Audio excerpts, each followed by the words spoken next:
tuvo que ver con un pedido de informes que hice, porque bueno, justamente hay ordenanzas que hemos sancionado en el caso del tema del proceso de urbanización de villas y asentamientos. Nosotros no tenemos villas, tenemos más de 60 asentamientos en el distrito, más de 60 registrados. ¿Y en qué zonas? Y un tanto que no está.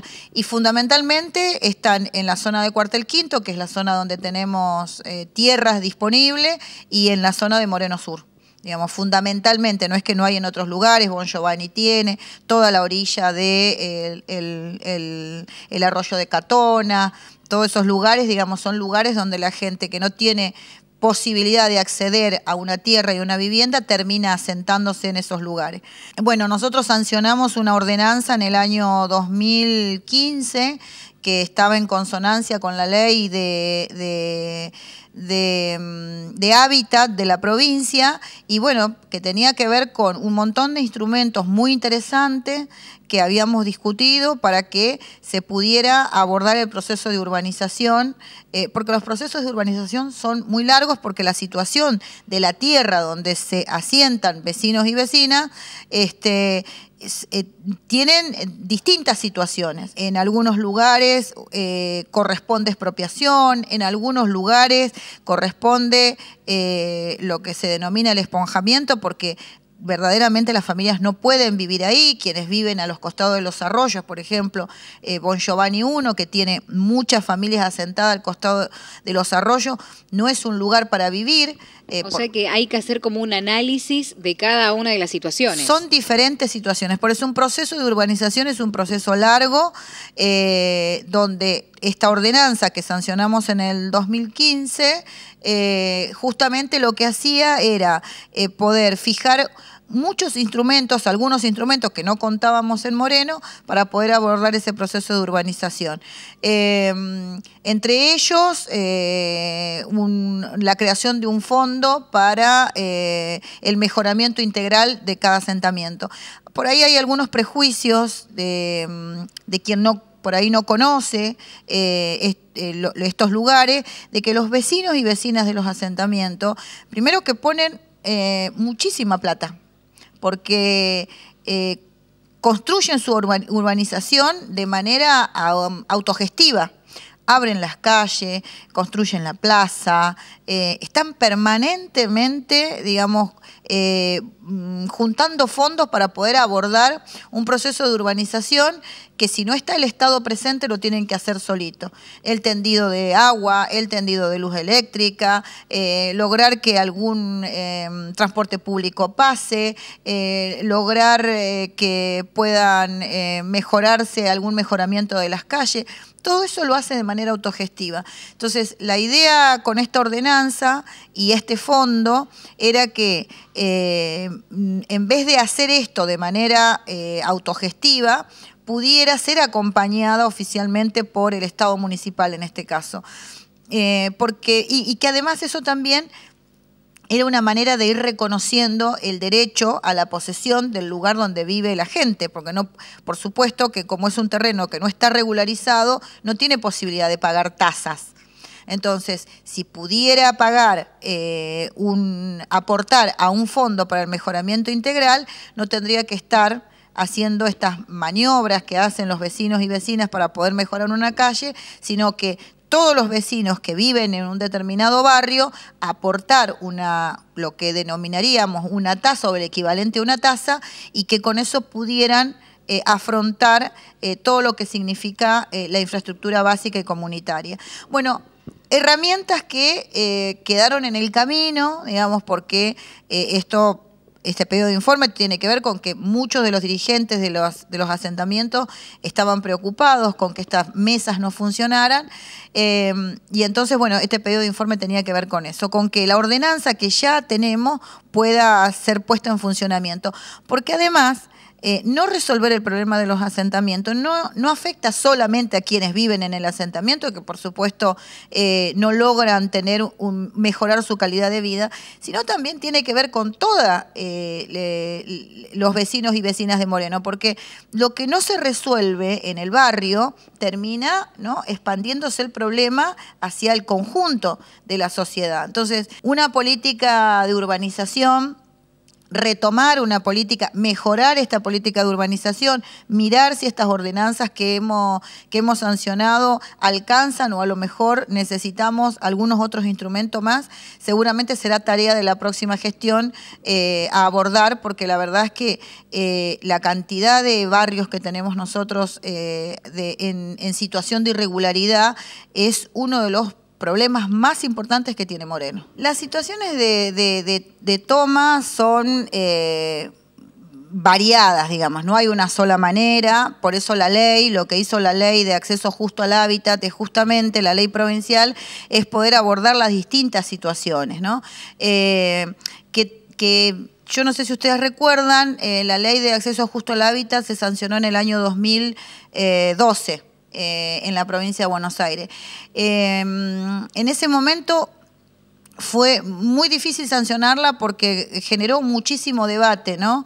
Entre tantos prejuicios de creer que una ley de acceso justo al hábitat de alguna manera podía llegar a perjudicar el derecho a la propiedad privada, por ejemplo, ¿no? Y en realidad no tiene nada que ver. No hay manera de que nadie pueda apropiarse de un terreno que es de propiedad privada. Lo que sí la ley instrumenta es la posibilidad de una expropiación. Si yo tengo un terreno que también eso tiene que ver con, digamos, también regular el negocio inmobiliario. Las ciudades crecen, Moreno es uno de esos lugares, las ciudades crecen y quienes tienen terreno, a veces especulan, muchas veces especulan, ¿no? De que la ciudad crezca, que esos terrenos tengan servicio y entonces yo no los uso hasta que tienen servicio, hasta que el Estado le pone servicio y ese terreno que tiene un determinado valor, una vez que el Estado pone servicio o que pasa una ruta o que se abre una calle, comienza a tener otro valor. Entonces, la idea de la ley de acceso justo al hábitat tiene que ver con eso, digamos, tiene que ver con la regularización y con tener instrumentos que el Estado pueda regular la posibilidad de quienes no tienen vivienda puedan tenerla. Entonces, hay situaciones muy variadas. Por supuesto que en el medio también hay situaciones donde obligan a algunas familias a asentarse en algún lugar, ¿no? Eso también existe.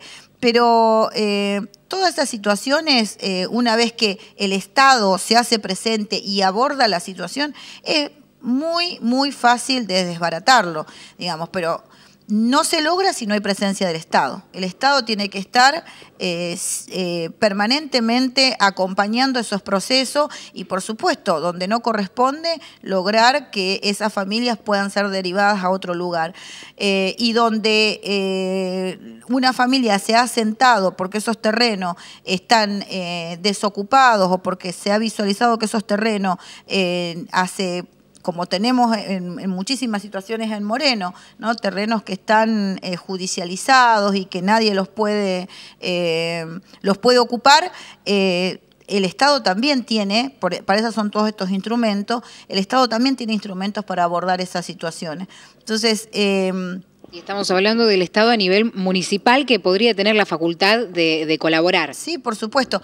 Digamos, la ley provincial te da marcos para que el Estado, los estados municipales, no solamente este de Moreno, sino todos los estados municipales puedan intervenir. Lo que pasa es que para nosotros, para el segundo cordón del conurbano, es un tema, porque los primeros cordones ya están sobrepoblados. Entonces, y esto tiene que ver también con una visión que ahora seguramente le va a tocar a Axel, si logramos que sea gobernador, mirar una política de hábitat también a nivel provincial, porque las ciudades, si expulsan, no son ciudades inclusivas, cada vez van corriendo a esos ciudadanos, a esos vecinos, al cordón que sigue. Nosotros somos los depositarios de lo que corre el primer cordón. Entonces, el primer cordón tiene ciudades que son expulsivas, por lo tanto, ¿a dónde va a ir a parar esa gente? Viene al segundo cordón. Y si nosotros no tenemos una política de tierra justa, potente, y claro, termina siendo un problema. Entonces, ahora, la solución no es expulsarlo, la solución no es la represión, la solución es tener un Estado muy presente, con normativas que existen y las que no existen, construirlas, para que cada una de estas situaciones tenga un mecanismo por la cual resolverla. El pedido de informe se trató en el Consejo Deliberante. Había algo con los artículos que también Claudia Seff sumaba, que podría ser toda la ordenanza completa, puede ser. Había una diferencia. Claro, ahí. porque la ordenanza que nosotros sancionamos en el 2015 tiene 3 puntos fundamentales. Una es esta, la que te comentaba, un instrumento es este, el de el aporte para el desarrollo integral. Otro de los puntos que incorporaba esa ordenanza era la creación del Consejo Local de Hábitat, que tampoco está creado. El Consejo Local de Hábitat es el espacio, digamos, donde se debería discutir la política de hábitat para nuestro distrito. Que vuelvo a decir, es uno de los temas más importantes, porque es el que termina siendo un cuello de botella para todos los vecinos y vecinas. Entonces, tener un consejo de hábitat... ¿Por quién tendría que estar integrado? Perdón que te interrumpa. La ordenanza dice que debe estar integrado, debe ser participativo, o sea, debe estar integrado por los representantes de los asentamientos. Nosotros no tenemos villas, tenemos asentamientos. Por los integrantes de los asentamientos, por las autoridades locales, por las autoridades provinciales. Es una mesa de trabajo. Es una mesa de trabajo participativa. Otro instrumento que tenía incorporada la ordenanza, bueno, tenía que ver con esto del desarrollo integral, el Consejo Provincial de Hábitat. Bueno, el día que discutimos, la concejala Seff quería incorporar que el pedido de informe fuera sobre todos los puntos. Ahí hubo alguna discusión con algunos otros concejales que no estaban de acuerdo. Finalmente, claro, quedó tal cual estaba la propuesta que se discutió ese día.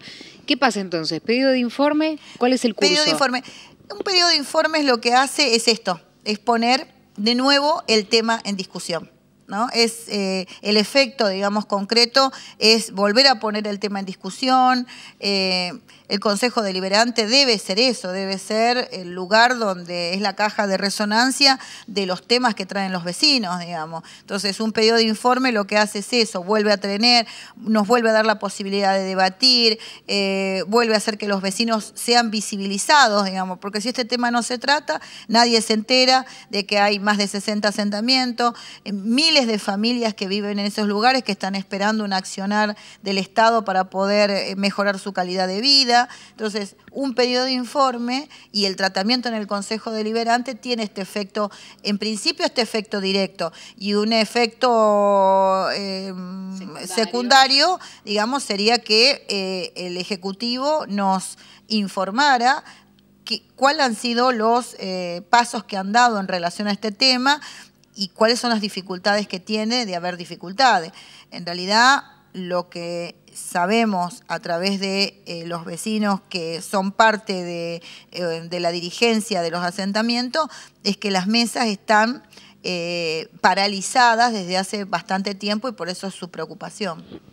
Y el efecto en quienes tendrían que sentirlo, digamos, ¿no? En este pedido de informe está bueno que se ponga en discusión y como tema del día y que también nosotros sigamos ahí la noticia, ¿quiénes se tienen que hacer cargo? ¿Qué respuesta? La verdad es que también eso nos pasa en el Consejo. Los pedidos de informe tienen muy poca respuesta efectiva del Poder Ejecutivo. Bueno, son cosas que hay que modificar y son cosas que hay que fortalecer la institucionalidad del Consejo Deliberante. Hay muchos mecanismos que tiene el Consejo que están debilitados, ¿no? Y también fortalecer la representación del Consejo Deliberante debería ser una decisión política de la próxima gestión, que estoy segura que así lo va a hacer.